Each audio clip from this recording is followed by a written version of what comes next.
6 a.m. I woke up before my alarm clock's familiar ring. In the dim light filtering through the curtains, I gazed at my son's peaceful sleeping face beside me. Listening to Michael's gentle breathing, I quietly slipped out of bed. It's been 2 years since my son and I started our new life in this Philadelphia suburban apartment. Though our 2-bedroom isn't particularly spacious, it's filled with my son's smiles, a precious place we call home. Standing in the kitchen, I begin preparing breakfast. Today, I'll make Michael's favorite pancakes. Due to his egg allergy, I've perfected a recipe using alternative ingredients. As if drawn by the sweet aroma rising from the pan, my son wakes up earlier than usual. "Mom, I smell pancakes." Michael bursts into the kitchen, his light brown hair slightly disheveled and his big blue eyes sparkling with excitement. He's grown so tall for a 5-year-old, now reaching up to my waist. "Good morning, Michael. Go wash your hands, sweetie." Our breakfast table features chocolate chip pancakes for him and whole wheat ones for me. Sitting across from each other, we discuss today's plans. This is our precious morning routine. "You have soccer class this afternoon, right? Are you excited?" "Yes. We're having a match today. I'm wearing my dinosaur uniform." Michael's room is filled with dinosaur merchandise. The giant T-Rex plush I gave him for his birthday is still his favorite. At 8 o'clock, my mother Helen arrives. She comes with her gentle smile, carrying a tin of homemade cookies. She's my strongest ally in taking care of Michael, perfectly looking after my grandson using her experience from years of working as an elementary school administrative staff. "Have a good day at work, Rebecca. Don't worry about Michael, I've got him." Encouraged by my mother's words, I head to my job at the cosmetics company, Beauty Innovation. As a marketing manager, I handle everything from new product planning to promotion. I arrange my shoulder-length brown hair and put on my glasses that give me an intelligent look. Despite my busy workdays, I never fail to make time for my son. I always return home by 6 in the evening to have dinner together. Reading picture books after bath time remains our unchanging daily routine. On weekends, I try to follow Michael's wishes as much as possible. Saturday mornings begin with special pancakes, followed by playtime at the nearby park. Sundays are for visits to the zoo or science museum, where we always spend extra time at his favorite dinosaur exhibits. This life began after my divorce from Adam was finalized. We met 7 years ago at a mutual friend's wedding party. With his sophisticated appearance and sociable personality, he captured my heart instantly. Our first date was at an upscale restaurant. 6 months later, he proposed at the same restaurant. It felt like a dream. The wedding was a grand affair at a luxury hotel with 100 guests. After our honeymoon, we started our new life in a Manhattan luxury apartment. When Michael was born, Adam was supportive of childcare, and family photos covering an entire wall reflected our happy days. However, as time passed, Adam began coming home later and later, and his infidelity came to light. His spending became reckless, and even couples counseling couldn't improve the situation. Finally, 2 years ago, we divorced. I gained custody, and Adam was granted visitation rights twice a month. Now working as a salesman at a major real estate company, Adam has started a new life with his model fiancée. Though child support payments are irregular, He appears in a suit for his twice-monthly visits, maintaining his gentlemanly demeanor with Michael. Over these 2 years, I've built a new life with my mother's help. Though managing an $1,800 rent on an $80,000 salary isn't easy, I live each day to the fullest for Michael's smile. My meticulous and responsible nature might sometimes seem strict to others, but it's all for my beloved son.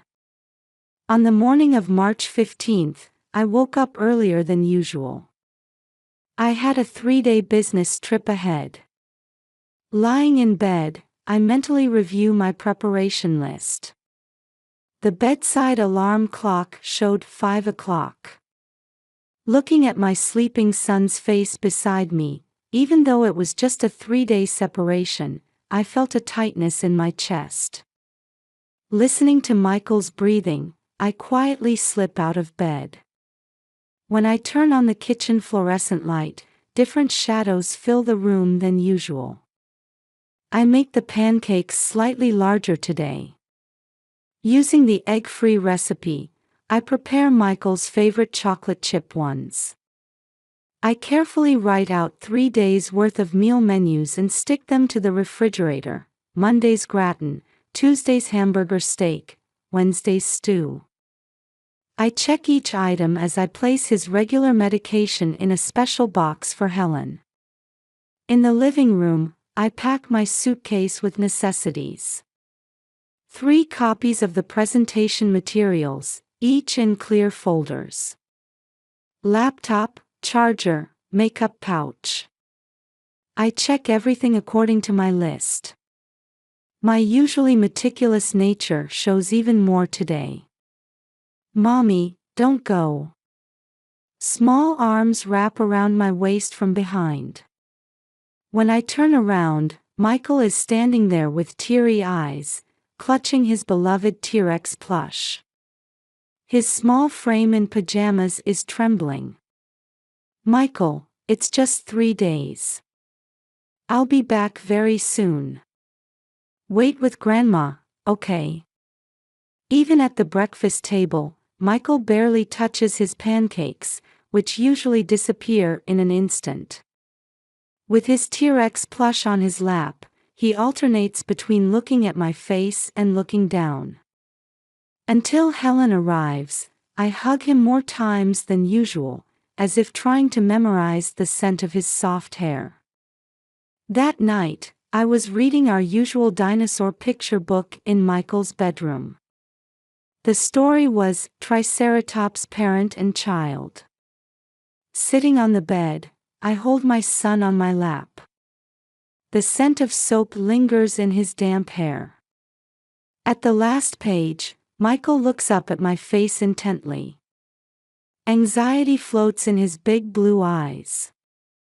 Mom, let's go to the zoo when you come back. The dinosaur exhibit is new.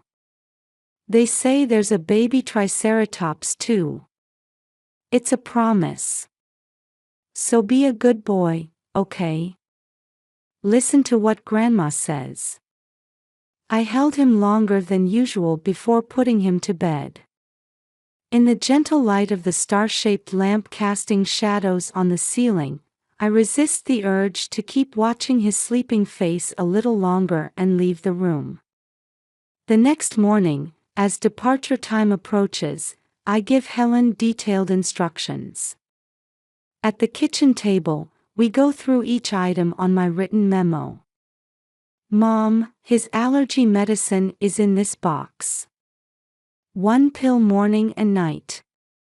All emergency contacts are on the list, including Dr. Watson's number. Preschool pickup is at 3. Don't worry, Rebecca. Focus on your work. I've got Michael covered. Though reassured by my mother's calm voice, my hands shake slightly as I put on my shoes at the entrance. Michael stands there wearing his dinosaur backpack. I can see his eyes are slightly red. Mom, don't forget my souvenir. I want a dinosaur toy. Michael waves with a smile. My mother and son see me off at the entrance until I get in the taxi.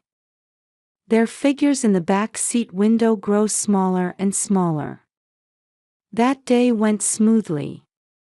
The presentation preparation proceeded as planned, and the client meeting went well. At night, I could hear Michael's cheerful voice through video chat. He happily tells me about the cookies Grandma made, his eyes sparkling. Even through the screen, my son's smile saves me. The second day, the morning meeting ended without issues. During lunch break, I talked with Michael on the phone and heard about his soccer class. He explains with an excited voice about learning new techniques. But when I tried video chat at night, we couldn't connect, and instead, I got an email from Mom. Michael's already asleep. Though slightly concerned, I decided to trust Mom. On the third day, the final presentation was also successful. With relief, I choose a dinosaur figure as Michael's souvenir at the airport. He'll be so happy when he sees this. However, from early afternoon, I couldn't reach Mom.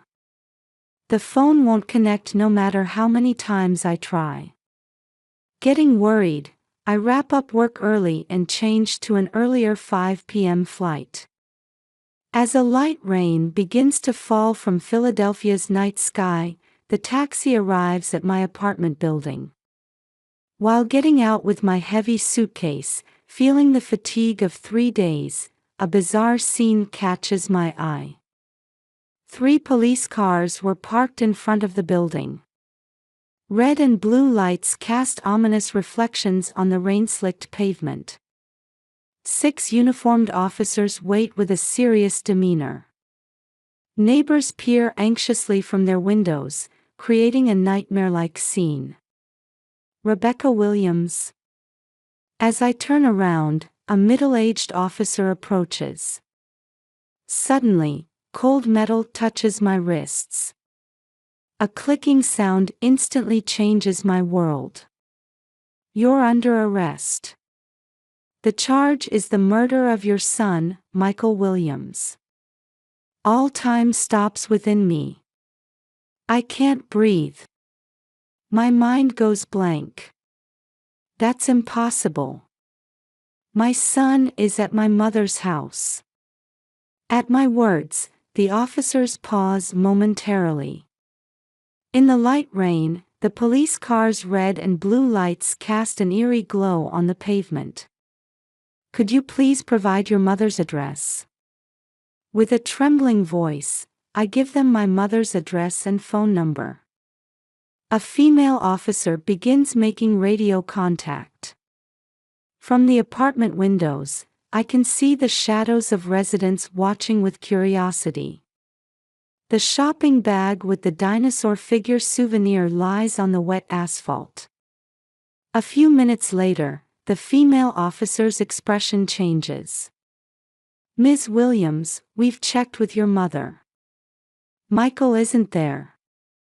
What? At these sudden words, my mind goes blank.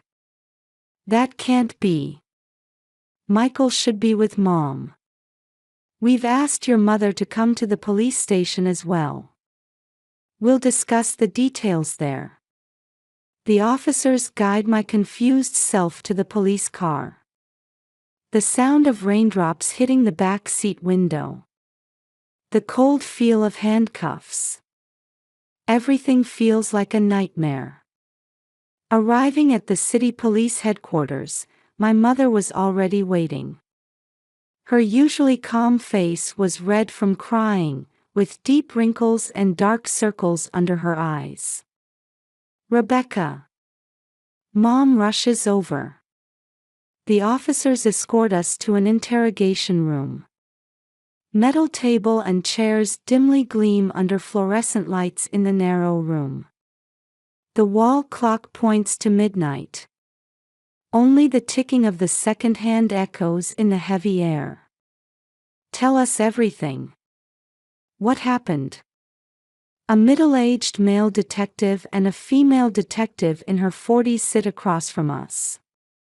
Mom's shoulders begin to shake. Thursday morning, Adam came to the house. Said he had a surprise for Michael. Something about special plans for the weekend visitation. Mom's voice trembles. My heart begins to pound violently. He was his usual gentlemanly self, properly dressed in a suit. Michael was so happy. I trusted him. What time was this? 10 a.m. He promised to return in 2 hours. Michael wore his dinosaur backpack, looking so happy. He said, "It's a secret from Mommy," with a smile. Mom's voice breaks with tears. A dull pain shoots through my chest. But they didn't come back. The phone stopped working. I couldn't tell Rebecca, because she had important work. Friday morning, I finally reported it to the police. But the security camera footage, just that part was erased. Mom. I grip my mother's hands. The warm touch only heightens the cruelty of reality. At that moment, the room's door opens, and the female detective enters with an evidence envelope. Mom's face turns even paler. These are the child's clothes found at the scene, with blood stains. What was taken from the envelope was undoubtedly Michael's clothes. The same ones he wore to soccer class on Wednesday. A blue t-shirt with a dinosaur patch. My eyes fix on the part said to have blood stains. Here are the DNA test results. The blood type matches the victim's. More evidence items are presented one after another. Security camera footage was also prepared, but as Mom said, crucial parts were missing. The room begins to spin. Nausea rises. I would never kill. Michael is my everything. My voice shakes. Tears won't stop. I cover my pale, fatigued face with both hands, but there's no escaping reality. The cold air of the interrogation room envelopes my entire body. As dawn breaks, court-appointed defender Thomas Brown appears. A tired-looking man in his late 50s. He begins explaining in a calm voice that reflects his 20 years of experience. His gray suit is wrinkled, showing signs of working through the night. The evidence currently works against us. Bail will be difficult. I advise against making any further statements. However, your mother's testimony is on record. The truth will surely come to light. Though feeling a slight hope at those words, by the time I was transferred to detention, events in the outside world were rapidly unfolding. News on the dayroom TV: elite female manager kills son, limits of balancing work and childcare. Perfect mother's hidden face. Each station competed to report. Major newspapers also covered the incident on their front pages. My photo taken in front of Beauty Innovation. The image of me arriving at work with a smile looks like a different person. Next to it, a smiling snapshot of Michael. A photo from a sports day that Mom had carefully preserved. Reporters must have obtained it. On social media, the hashtag #motherkiller spreads. Should prioritize childcare over work, warning to modern women, the end of a career woman. Criticism overflows from strangers. People who don't know me throw words of condemnation based on arbitrary speculation. The company issued an indefinite suspension. My colleagues couldn't hide their disturbance, and I heard my desk belongings were packed in boxes. Would none of the co-workers I'd worked with for years believe in me anymore? Neighbors added crushing testimonies one after another. In front of reporters' microphones, people I used to exchange greetings would speak up. I often heard her scolding him strictly. There were days she came home late at night. I often heard the child crying. She seemed strange recently. Even the preschool teacher testified that Michael hadn't been himself lately. Indeed, before my trip, Michael had been more clingy than usual. Looking back now, was that? Thoughts begin to circle. Should I have been more sensitive to changes in my son? The detention cell was narrower than imagined. Even lying on the hard cot, sleep wouldn't come. Light filtering through the small window tells the passage of time. But even that light feels cold. During time spent in the cell, I repeatedly look at the photos of my son that were brought in. His smile holding the dinosaur plush. Happy expressions playing in the pool. Sweating during soccer practice. Each photo filled with precious memories. Michael, where are you? Come back to mommy. Questions disappear into the darkness. In the narrow cell, another dawn breaks. On the morning of March 21st, the light streaming into the Philadelphia Police Detention Center felt brighter than usual. Called to the visitation room for the first time in a week, I found Mom and Detective Johnson waiting. Next to the veteran detective in his 50s, Mom sat restlessly in her chair, as if having something important to say. New evidence has been found. Detective Johnson's voice carried unprecedented confidence. His partner, Detective Sarah Murphy, also showed a gentle gaze, quite different from her usual stern expression. Actually, I had recently installed security cameras at home for protection against suspicious persons. Mom's voice trembles. Her fingers gripping her notebook had turned white. I forgot to check the SD card. Last night, while cleaning the garden, I remembered the camera's existence. On the table's laptop, 2 video feeds showed the entrance and garden of Mom's house. Date and time were clearly recorded in the corner. March 17, 10 a.m.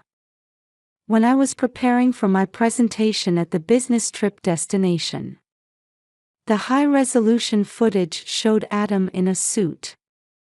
Brooks Brothers navy suit, proper dark green tie.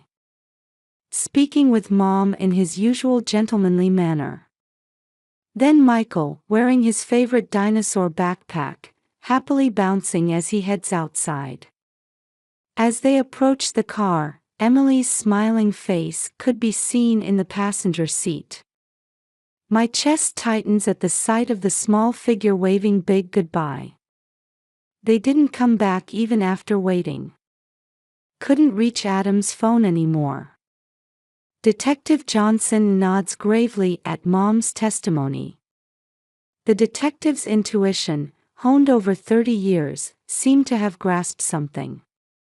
After obtaining this footage, the direction of our investigation changed dramatically. Detective Murphy opens new files. Multiple photos appear. Security camera footage from a gas station in Erie, Pennsylvania, near the Canadian border. Adam's Lexus RX is shown refueling. Adam in the driver's seat, Michael sleeping in the passenger seat, Emily in the back seat, all clearly visible.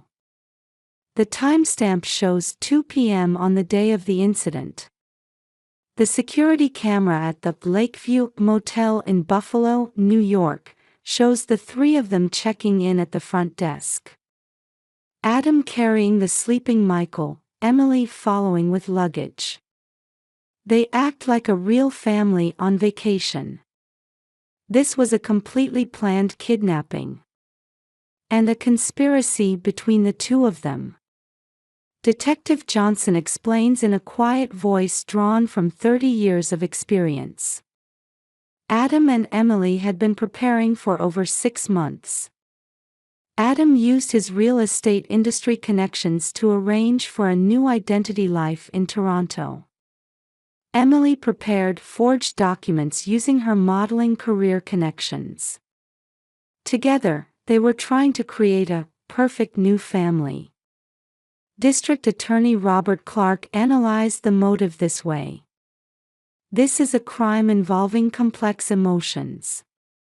Within Adam Carter existed both a desire for revenge against his ex-wife and a distorted love for his son. Emily Brown had developed an obsession with the ideal family stemming from setbacks in her modeling career. Their twisted desires created this plan. In court, Adam received a 12-year prison sentence for kidnapping, false imprisonment, and evidence tampering, while Emily got 8 years for conspiracy. Neither appealed. All visitation rights were permanently revoked. The media unanimously apologized for their false reports. News programs that had reported on the perfect mother's hidden face aired special correction broadcasts.